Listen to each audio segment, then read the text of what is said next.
let me introduce you to our presenters for today. First, we have Dr. Susan Modesitt, Dr. Don Dizon, and our moderator for today, Dr. Ronald Alvarez.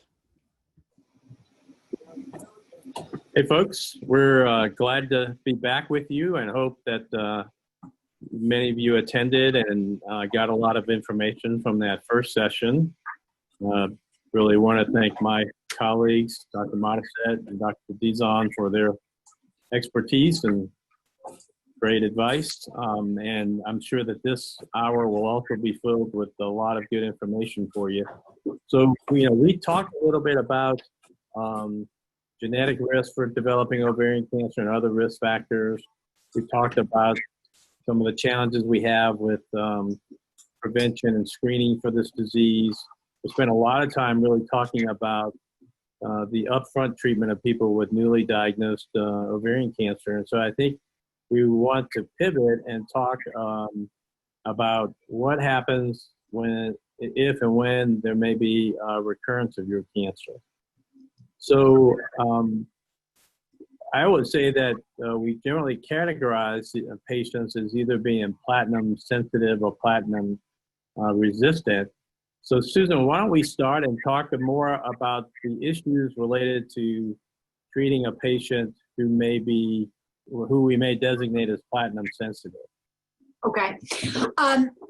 So I want to acknowledge that a lot of the divisions we make are just to help us and are a little bit artificial. So when we talk about platinum sensitivity, everybody talks about the 6 months, that if you recur within 6 months of your platinum treatment, you're platinum resistant versus over 6 months, platinum sensitive. But nothing happens really different between 5 months and 29 days and 6 months. It's a continuum. So the further you're away from your platinum treatment, the more likely you are to respond if given platinum again. And obviously the longer you've gone from your first treatment or your second treatment or whatever it is until you recur, also the better the chance that you'll perhaps get into a second remission. And so the platinum sensitive group, since they're most likely to respond to platinum again, and platinum still remains probably our single best agent for those patients, pretty much any treatment is going to usually involve a platinum agent, usually a second drug as well, sometimes a third or sometimes a clinical trial. And so which way you're going to go down on the recurrence route is the first thing we're going to figure out is, are you platinum sensitive or platinum resistant? Because if you're platinum resistant, you're going to go down a pathway without a platinum, versus if you're platinum sensitive, you're going to go down the platinum pathway. And I always, the first thing I also look at is, do I have any clinical trials? Do I have anything new or different that I can offer people, whether it's platinum sensitive or platinum recurrence? Because sometimes those are a one-shot deal in terms of an opportunity that you might not have, versus all the standard treatments are going to be there at any point. So Susan, I think you make some really excellent points about the fact that this platinum sensitive, platinum resistant paradigm was mostly developed actually in the 1980s and 90s. These were a great decade. We actually had. And so I think most of us that are treating ovarian cancer are using a number of different factors and trying to make treatment decisions beyond just an arbitrary 6-month time period. And I think some of those factors include, is this a patient with a BRCA mutation? Did they have a complete response to primary therapy? What's the time for, the treatment-free interval? Many of the factors that you talked about. Now with the advent of PARP inhibitors and the upfront treatment of many patients with ovarian cancer, Don, tell us about how that may, are we going to have to change the definition of what's a platinum-sensitive patient and what's a platinum-resistant patient in the future?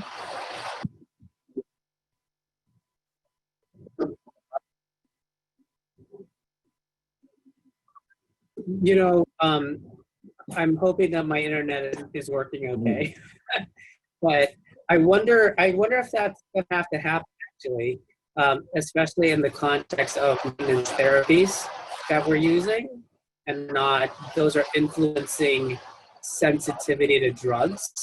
I always think of PARP inhibitors, for example, as potentially an oral platinum in terms of its mechanism. So in the back of my mind, I always wonder whether or not platinum such will be influenced by PARP inhibitor treatments. But I have yet to see if that's going to bear out. So I think it's an ongoing and evolving question on whether or not we're going to have to consider maintenance therapies in our decisions on whether or not there still is maintained drug sensitivity going forward. I think we're going to learn from, real world experiences, because this is not a concept that we're taking into currently designed clinical trials, for example. So Susan, I think there's still some controversy out there of what the benefit of maybe another surgery may be for patients.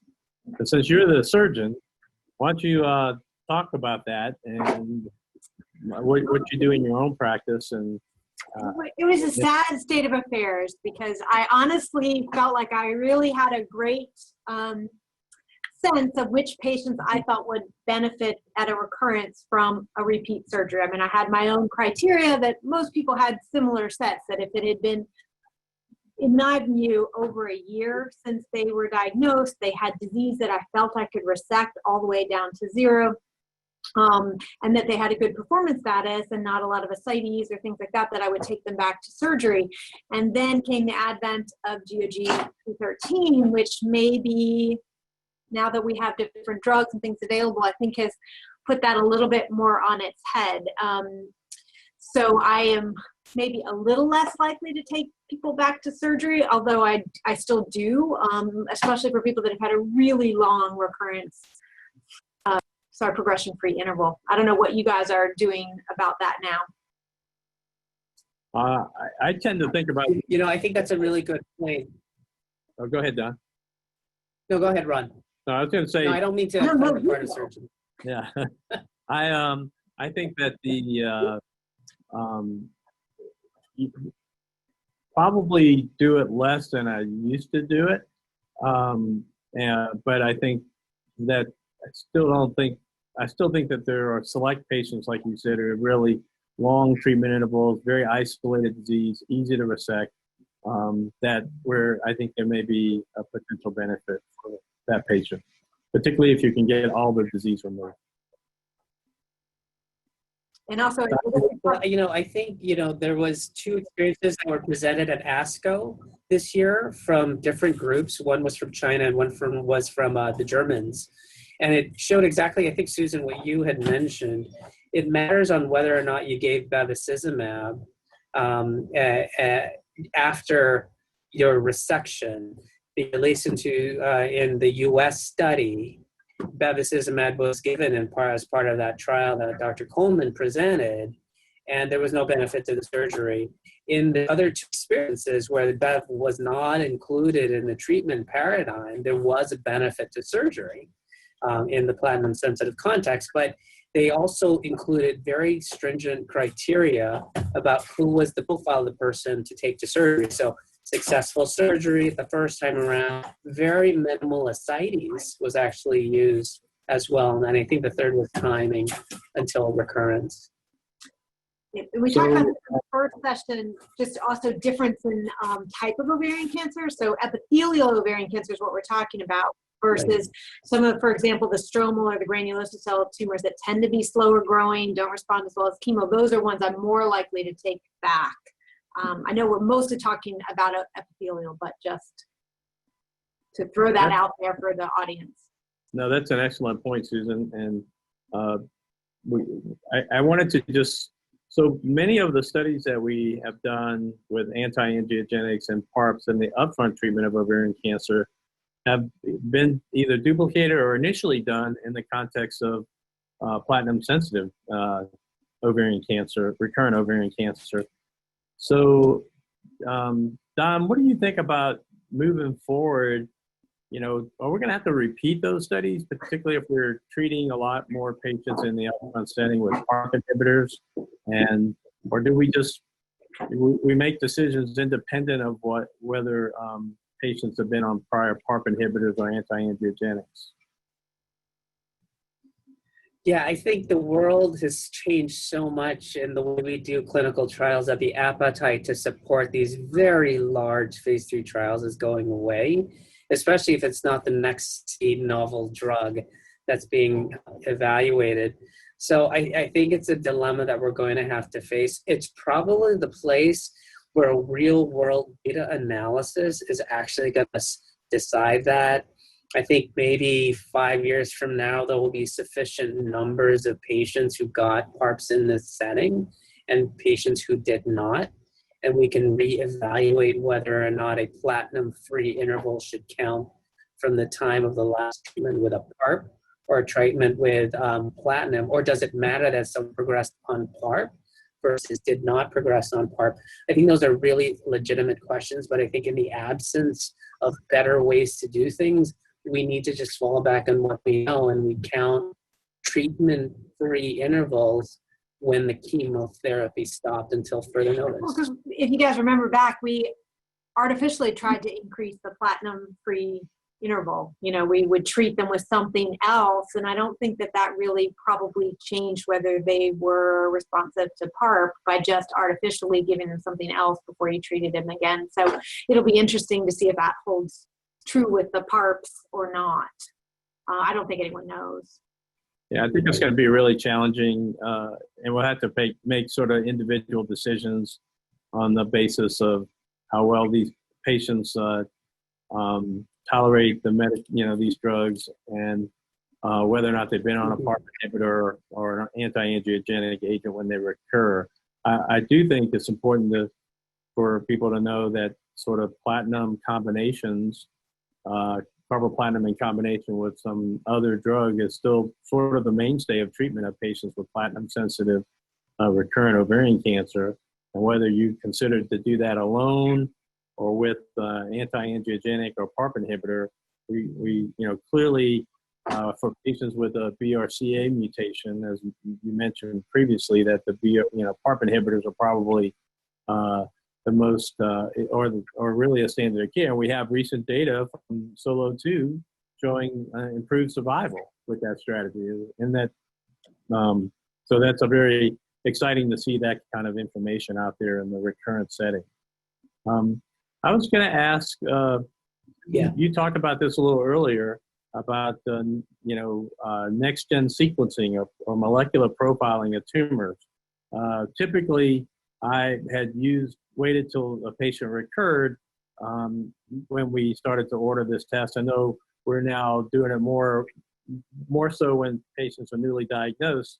Can you just talk about that with our audience about what that is? We talked a little bit about the BRCA, determine whether they have a BRCA mutation, but talk about, you briefly talked about some of the other mutations, but tell us what it is, how you're using it, and how you think it will be used in the future. Me or Don? You, Susan. Well, so I was going to ask Susan first because she talked a little bit about it earlier. I couldn't remember who. We both talked about it a little bit. So just to recap, in case anyone missed the first one, just what we're talking about is testing the tumor and seeing what changes are specific to the tumor, because they're all going to have genetic mutations. For example, they'll all have P53 mutations, and then we want to see, do they have a BRCA mutation within the tumor? Do they have HRD or homologous recombination deficiencies? Do they have KRAS, EGFR? There's a whole host of things that are looked at. I still struggle, I'll be honest, a little bit on when to do this and which tests to do, and the pros and cons of it. Because unfortunately for ovarian cancer, with the exception of the HRD, there's very few targetable things that show up when you do this next generation sensitivity. Sometimes for the endometrioid subtypes of the tumors, you may have mismatch repair defects or Lynch type syndromes. So I'm using it mostly in the recurrent setting, sometimes now upfront if they're BRCA negative. I will go ahead and get it in the upfront setting versus waiting for the recurrence and testing the recurrent tumor, because there's some attractive to looking at the tumor you're treating now versus the tumor you treated 3 years ago. But Don, what are you doing? So, we are not doing, sometimes if you do those tests in the very beginning, you're doing it as a sort of a reflex strategy, which means let's test the tumor to see if there are mutations in BRCA and other pathways. And if you find it in the tumor, then you can then test the blood to see if that same mutation in BRCA, for example, in the tumor, is reflected as a germline mutation. So instead of going blood to tumor, you go tumor, and then when applicable, go to blood. And the reason you can do that, it's very, very rare for someone who has a germline mutation in BRCA not to have that in the tumor. That's rare. But to your question, I'm not Matt Ed Brown. You've seen it? Dave O'Malley, I think, presented some information that if you, either way you reflex, if you reflex germline to somatic or somatic to germline, you miss about 5% of the mutations. Either way, it's rare, but it can happen. Yeah, 1,000%. To Ronnie, your question though, I'm not doing the germline. I'm not testing for somatic mutations at diagnosis. I'm actually doing germline mutation because I'm getting that information quicker, and we kind of need that information to plan out the maintenance setting after first-line treatment. Where I am using germline or somatic testing is actually what you stated. I'm sending the tumor for DNA and RNA analysis, and that's what they do in various platform ways, whether that be, the Caris platform or Foundation or Tempus even. There are multiple ways to do this and multiple readouts. But what you're getting from these genomic profiling companies is more than just BRCA and DNA damage pathway mutations. You're getting the rare mutation that might involve, EGFR, or it might involve RB, but you're also getting readouts about whether is the tumor mutational burden now on those pathways, where we know if you have a high mutational burden in your tumor, you are now a candidate for a checkpoint inhibitor, which has that FDA label.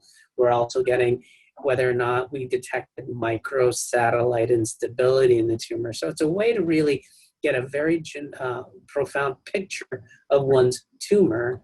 And in 1 to 2% of the time, you're going to find a mutation that is actually actionable.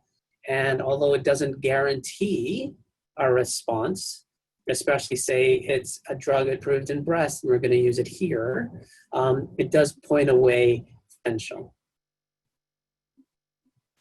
Well, it's we're as GYN cancer specialists are really learning from a lot of the experience from that we see with other cancers, and hoping that we will continue to see increased ability to identify biomarkers that can really help us choose appropriate targeted agents. And so I think there's still a lot of upside potential on that in the treatment of ovarian cancer, and we'll see how that kind of materializes. So do either one of you want to make a comment about perhaps non-chemotherapy strategies in the platinum-sensitive recurrent setting? And I know that they're being investigated. You want to comment on some of those approaches?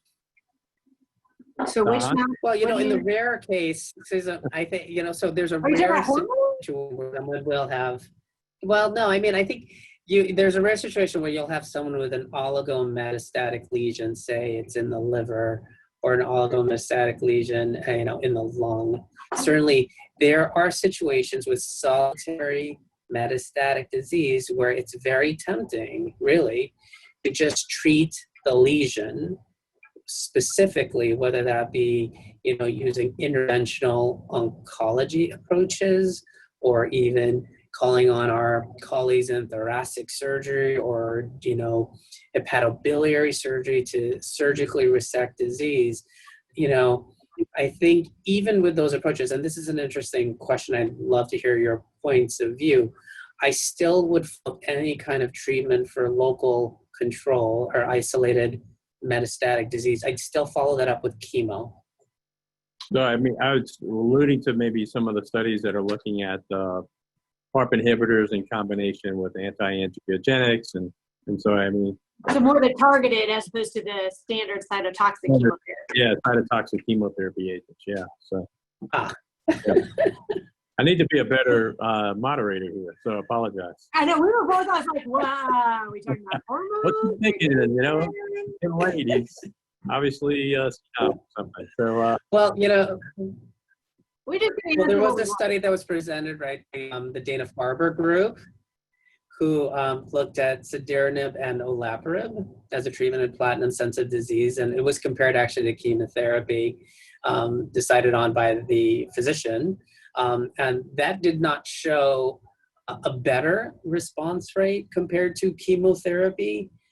It was actually, to me, the way I read it, it looked about as good as chemotherapy, but you didn't escape side effects. So the side effects using a non-chemotherapy combination could be just as serious as if you use chemo. I want to tag on to that a little bit because everyone, all of our patients and all of us are inundated with, immunotherapy and the immune system, and it's going to be so much better than standard chemotherapy. And for example, one of those combinations that we were using with tremelimumab, which I just slaughtered that name, but along with a PARP inhibitor, we had great responses, but in 3 patients, I knocked out one person's thyroid, another person's pituitary, and the third woman's pancreas. They had a great response to the chemotherapy, but now I have someone that they're all on long-term, one's on long-term thyroid, one's on long-term insulin. And so the hard part with some of these immunotherapies or non-cytotoxic chemotherapies is they can have unintended consequences. When you turn on the immune system, it sometimes attacks things that we don't want. And so the hard part with recurrent ovarian cancer is it's not, at this current moment, in 99% of the situation, it's not curable. And so what we're trying to do is have the best quality of life for the longest possible time. And so that's always what do you treat with? How do you get to it? And remembering that this is going to be, we're going to get to pretty much all the treatments that we have because luckily our patients do well. They can go from one treatment to another, and sometimes even a treatment break may be the best thing for them. So I think it's important to recognize what we're in it for. We're in it for the long haul and making sure they have the best quality of life for the longest possible time. So some people asked about what was the role of radiation therapy in the treatment of ovarian cancer. Do you guys have any thoughts about that?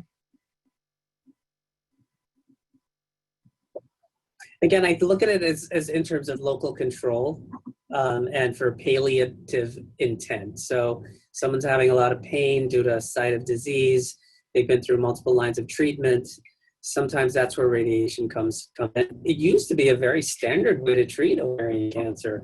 We used to treat with whole abdominal radiation to treat ovarian cancer. The reason chemotherapy became the standard of care is because it was less toxic than radiating someone's whole abdomen. So right now, I look at radiation therapy as an adjunctive maneuver that can help me control disease to hopefully maximize quality of life, as Susan just said. Right. And there's, for example, if there's some liver lesions, you can have radio frequency ablation, kind of similar. So any small area, I liken it to a surgery where you don't actually open the whole abdomen. So anything if you want local control. I would say relatively few of my patients end up with radiation because generally it is recurrent multiple places, and so radiation is not helpful.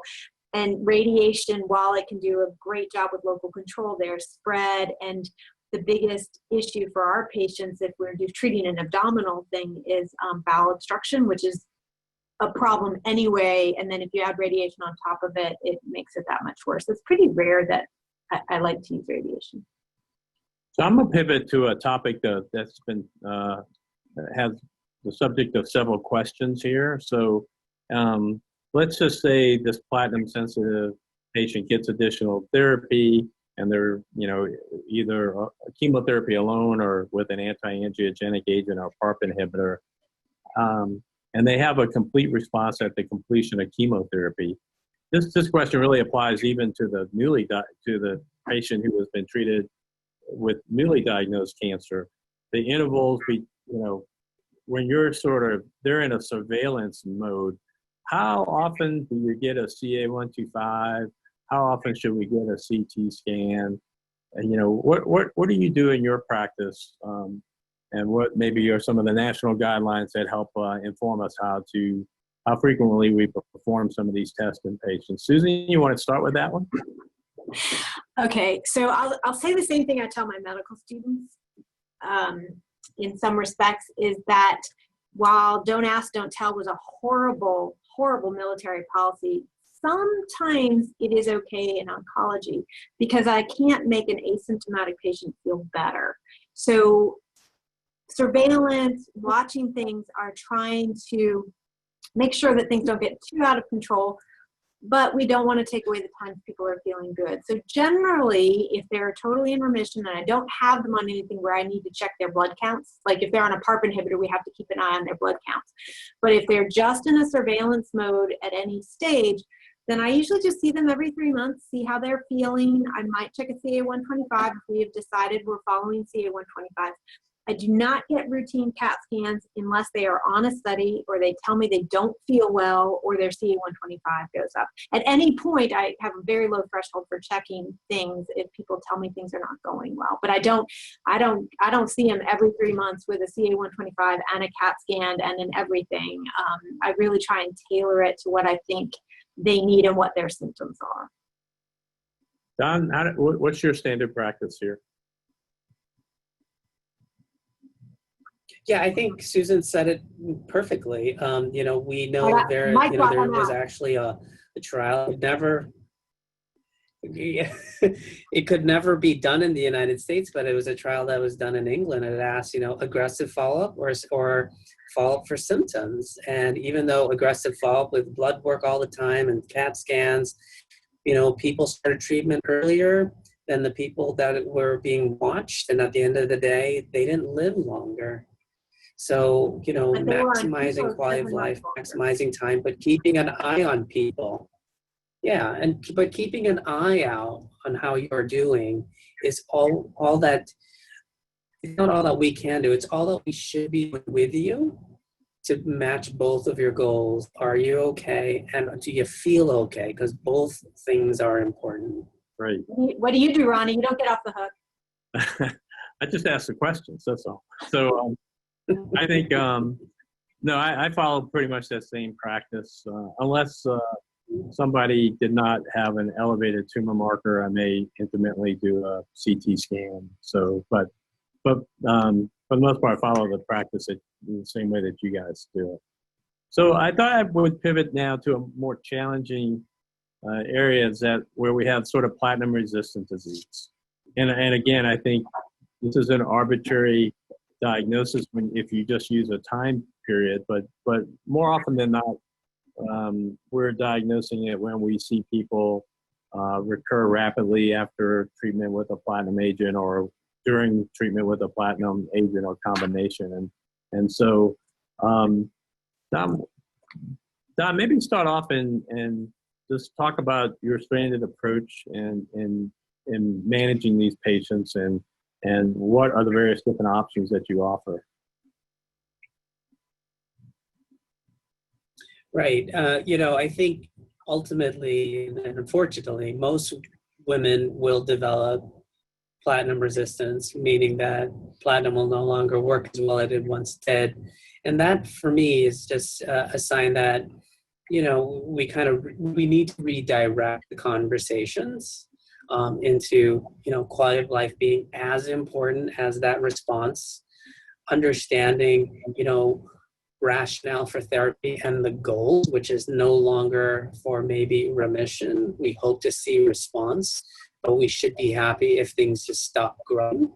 And it's also time to really start to focus in on symptoms and symptom management. And that's where I bring in colleagues in what I try to call supportive care rather than palliative care, but it's really the same thing. It's that extra layer of support as you live and walk through the rest of this journey with ovarian cancer. And we hope it's going to be a very long time, many months extending out to years. My options for treatment are, I don't use combination therapies of chemotherapy. I still will use Avastin or bevacizumab if it's reasonable to do so. There was a nice trial that said chemotherapy plus bevacizumab is better than chemotherapy alone in women with platinum-resistant disease. But in general, you're talking about specific single-agent therapies, whether that be liposomal doxorubicin or gemcitabine or topotecan, if you use that, oral etoposide in the later lines.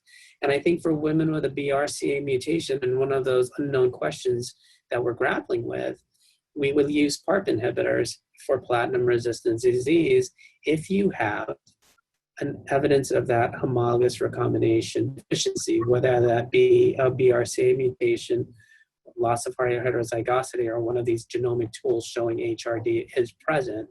Now, the big question is, if someone had seen maintenance PARP inhibitors, do they still work as a treatment of recurrent resistant ovarian cancer? And that right now we don't know. I think, in this setting, many of us will look for a clinical trial for patients. And I actually had a couple of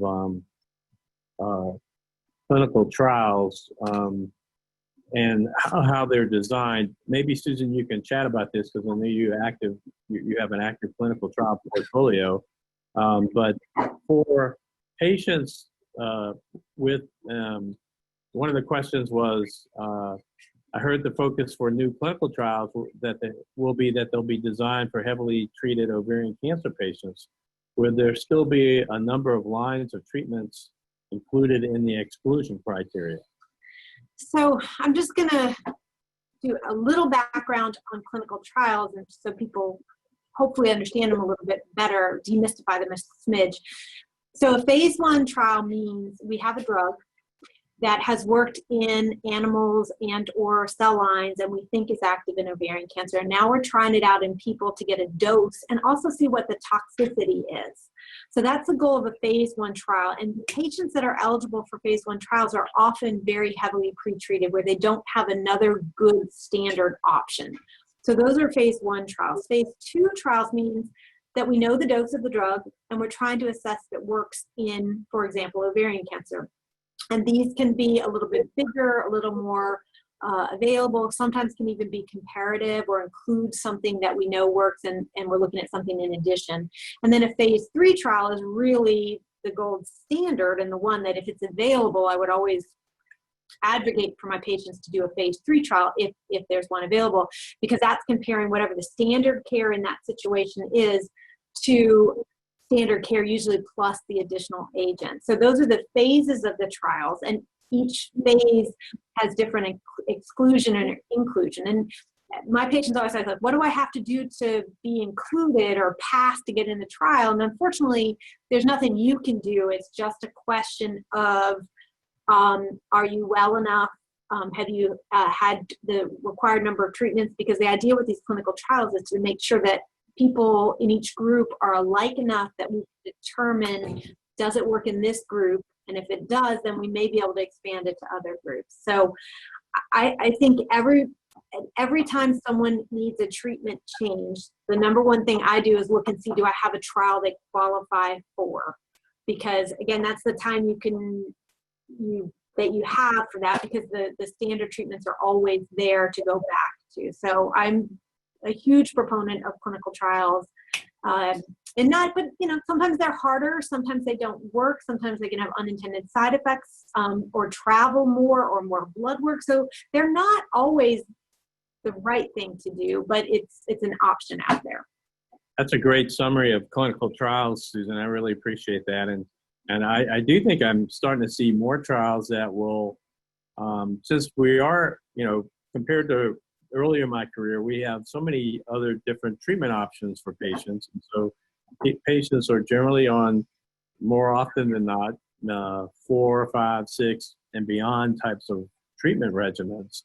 And so I'm starting to see some of the trials actually what's called stratify by number of prior treatments you may have. So you can get on the trial and they'll stratify you to say if you have 1 to 3 treatments versus 4 or more treatments. So I think that's very promising. Don, maybe it would be a good time for you, because people did ask me on this questions, what's new in ovarian cancer? Maybe what are some of the broad categories of things that we're investigating in some of these clinical trials that may hold promise for the future.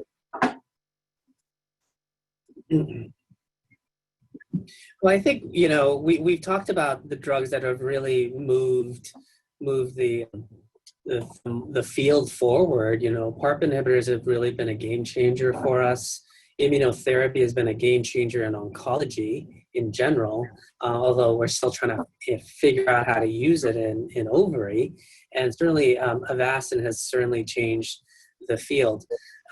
Beyond that, you know what, we are looking to see how can we expand the eligibility of these patients for the things we have that we work, and how can we maximize the benefits for things that look like they work in other disease sites. And then we want to see, like I think you alluded to earlier, Ronnie, is just how can we use these drugs that might have been approved in other diseases and see if they work in our disease of interest, which is ovary. So a lot of trials are looking at combinations, for example, and there's rationale on why a PARP inhibitor might work with immunotherapy. We're already seeing some data with PARP inhibitors and bevacizumab. You know, these are trials that are going on in Europe even. We're looking at combinations of all three, immunotherapy, bevacizumab, PARP inhibitor. And beyond that, we're looking at other mechanisms of immune therapy treatment, whether that be CTLA-4 inhibitors. But I think the other thing that we're doing is we're trying to run smarter trials. So for example, here at Brown, we're doing a trial for ovarian clear cell cancer because we want to see if there is a signal of immunotherapy, but not in all ovarian cancer, but specifically in clear cell cancers. And I think centers are now developing these expertise areas, which are going to benefit the entire community by really focusing on subgroups, for example, but also looking at wider opportunities. You know, can we ever do a trial where we look at a drug specific to an NTRK fusion protein in ovarian cancer? I mean, if it happens, it's exceptionally rare, but can we as a community come in and do those trials? Yeah. Of course you do. We don't have a trial, but we have to do it. But can we as a community run that kind of trial? Well, you know, I think, and this might be a plug for this community to know about what ASCO, the American Society of Clinical Oncology, is even doing this in this era, where they're trying to make accessible these drugs that are approved in disease sites. And if you have ovarian cancer and an NTRK fusion protein, you know, we can look at the TAPER trial to see if we can enroll them, and they'll give us the drug gives to this patient, and we'll track the outcomes. So I think what this new world of oncology is calling for is cross collaborations and really new ways of thinking about how to expand therapeutic options. And I can say proudly, as a medical gynecologic oncologist, that GynOnc has led the way really in cross-cultural collaboration within this field. Well, I think that we have made a lot of progress in the surgery for GYN cancers, but our biggest advantages going forward will be likely in the medical management of gynecologic cancers as we incorporate many of these new therapies. I think some of the interesting things I've seen are how do we use combinations of agents with PARP inhibitor for either people that are become PARP resistant, they're on a PARP and they progress, or to make PARP inhibitors more effective than maybe that HRP group we talked about, that homologous recombination proficient group.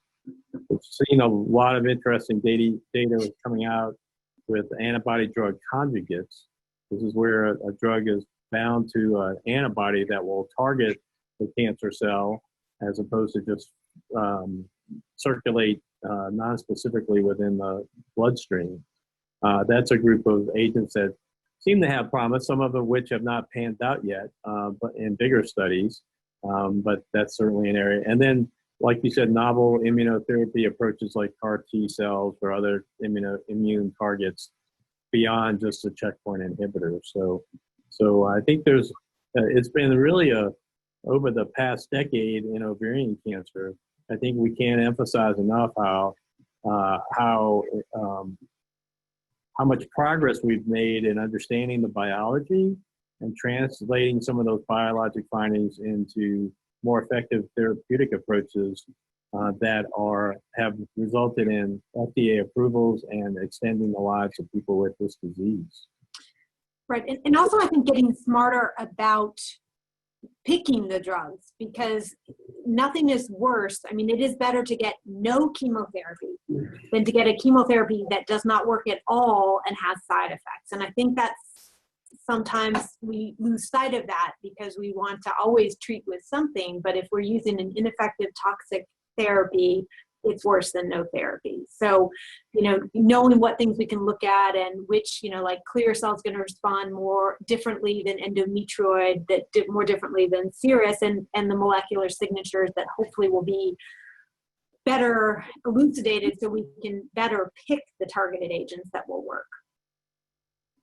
So this, I think, is the toughest question that somebody sent in. And so Don will answer it. I'll give it to Don, but all of us are going to have to answer this. And so, Don, I'm going to let you start. At what point is enough enough? Will my doctor be clear when there are no more options, or will he or she keep pushing treatments until I say enough? I thought it was very... Yeah. So I'll tell you how I generally will approach that question. I generally will tell people my philosophy of care when I first meet them. And what I generally will tell folks is, you have advanced ovarian cancer, if that's the case, and that you're not dying right now. In fact, I think you're going to be okay. And then I also tell them, if it comes to a point where I cannot help you, or I don't think I can, or if I think you're running out of time, you're going to hear it from me. And that has saved me as a physician in a room when I have to tell someone there's nothing more we can do. Because I do think it's a responsibility of a physician to get to know that patient through hopefully a lot of years, understand her values and what she's enjoyed, and then to utilize that skill set of that relationship to help answer the very question that was just asked. When is it time? Because people have very different ways to define that, and you only have one chance to die. And people should be able to choose how that happens. I've had people say, I want to keep going. I don't want to die without trying. And those are hard situations, but we navigate that. But sometimes people say, what do you think, doc? And that's where it really is up to us to be honest. So I do think, I would hope that your doctor would be honest with you and tell you when it's time. But if you feel it's time, that's something you should be sharing with us.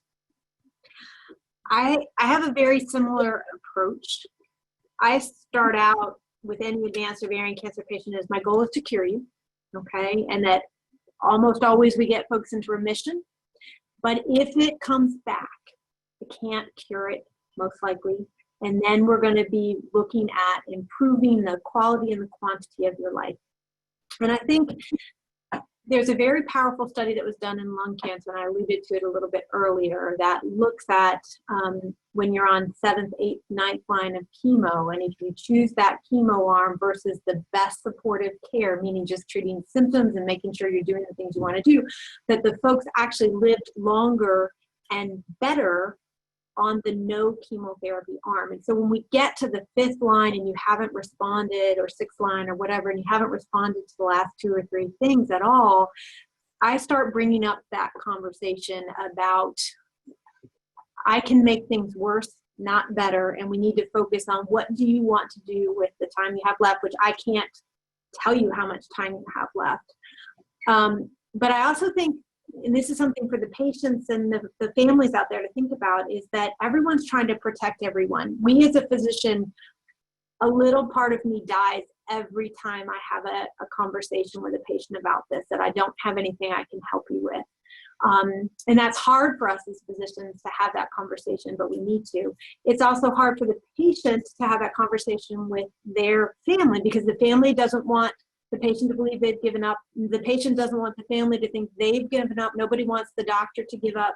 But I think it's when you have to reevaluate what the goal is, and have a frank discussion about it. And there are, and I've known them, and we all have, doctors that really have trouble having this discussion, a really frank discussion, putting the patient's values first about what they want. And so for them, it's easier to just walk in and go, well, that chemo didn't work, we're going to try this one, and not sit down and have a goals of care discussion. I think it's becoming less common that happens, but it is something you just make sure that you and your doctor can have frank discussions about what you want, because it's your life. I follow so much. A little bit of a soapbox there. I follow much of the same practices that you do. I think it's really important for me to tell patients that we're on a journey, and we don't know where this is gonna lead entirely, and we're gonna have to make some shared decisions about when we hit critical time points. And I think it's also important for us as physicians to say, I don't treat cancer, I treat patients with cancer. And so I think that's a subtle but important distinction, because every patient is different in terms of their wants, their desires, where they are in their lives, their other comorbidities, et cetera. And I think we don't have there's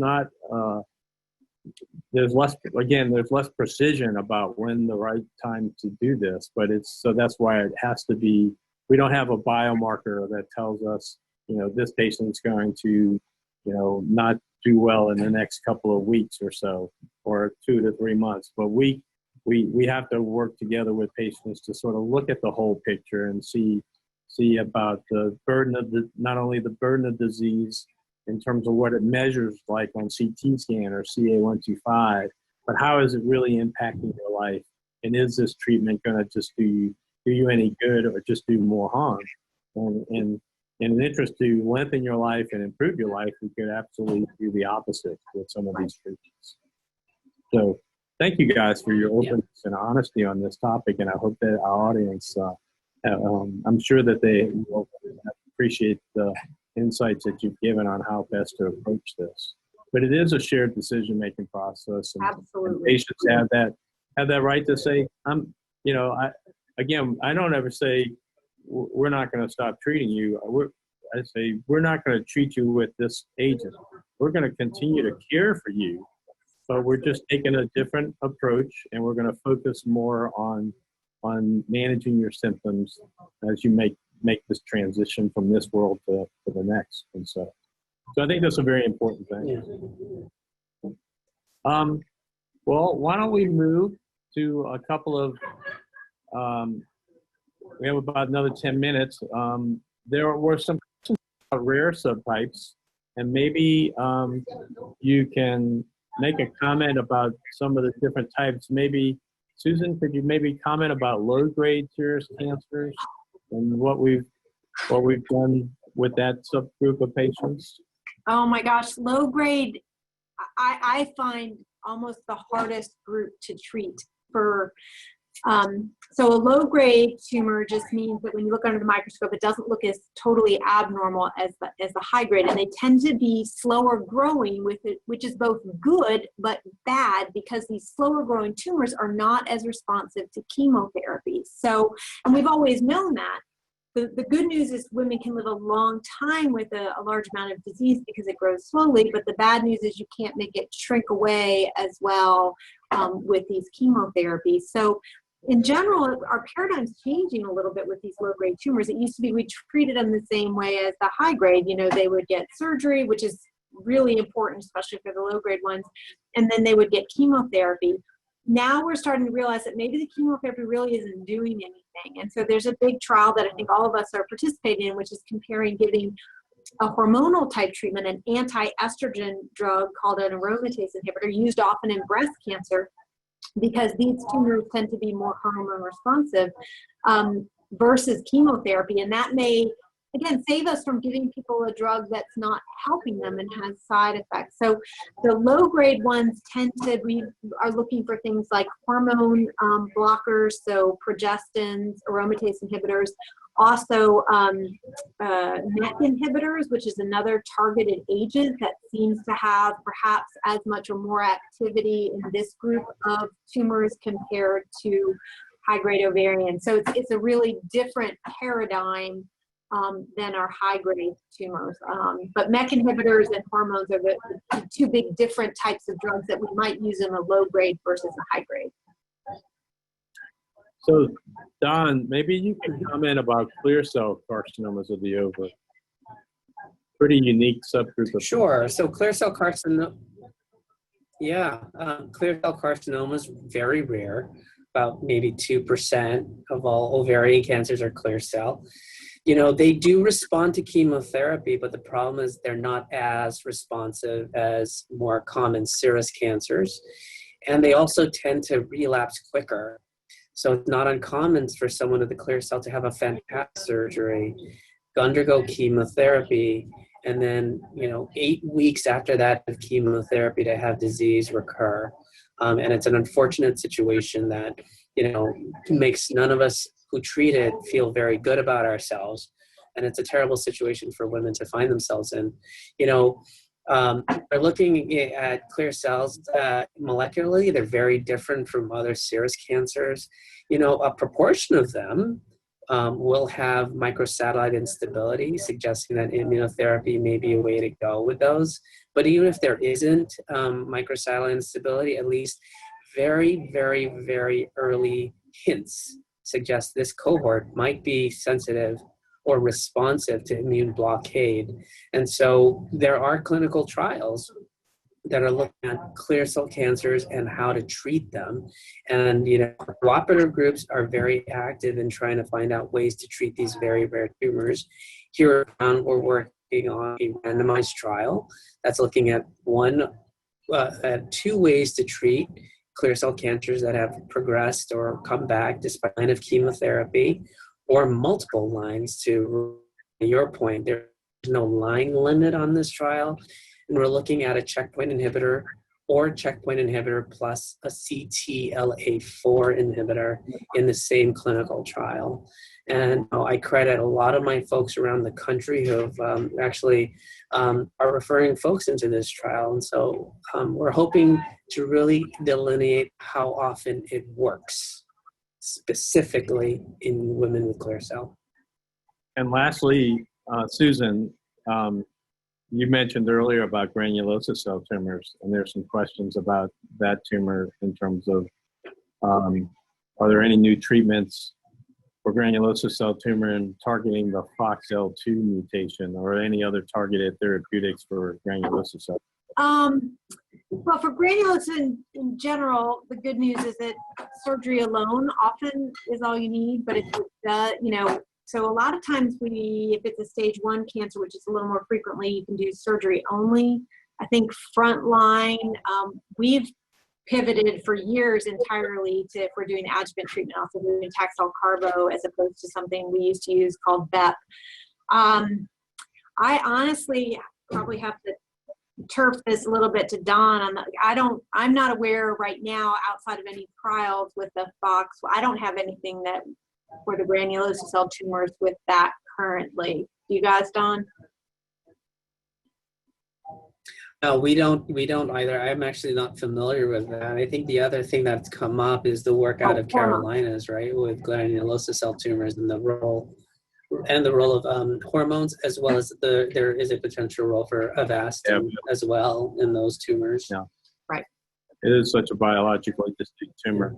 So I'm going to pivot and ask a question about supplements. There were a lot of questions about supplements and maybe integrative therapy. Don, do you? Give that one to Don. So I actually not opposed at all to integrative oncology, nor am I opposed to alternative therapies. I think the caveats are as follows. If you're on a clinical trial, you gotta disclose it to all of us who are running those Even if you're trials. not on a clinical trial, you should. There are some herbs that can be, I'm gonna come to the story. There are herbs that are not herbs. Just because they're naturally occurring doesn't mean they're not toxic. And when we're using an investigational agent on you, where we're trying to find out how toxic it is, those herbs can actually hurt you on those trials. But like Susan said, I agree wholeheartedly, you know, even though you think your doctor might not approve of what you're taking on active treatment, mind you, it's really important that you tell us what you're taking, because it could have consequences. My general advice if someone is on chemotherapy is to stay away from anything that claims to be antioxidant, because quite frankly, chemotherapy is trying to kill cells through oxidative injury. So theoretically, it could be working against you. The other thing I say is if it makes sense to you, go ahead and try it. If it's very expensive, think twice. Because if you're paying for something and I can't tell you whether or not there's data to either say what's the harm and what's the benefits, then it's a big question on whether or not that price tag is worth it.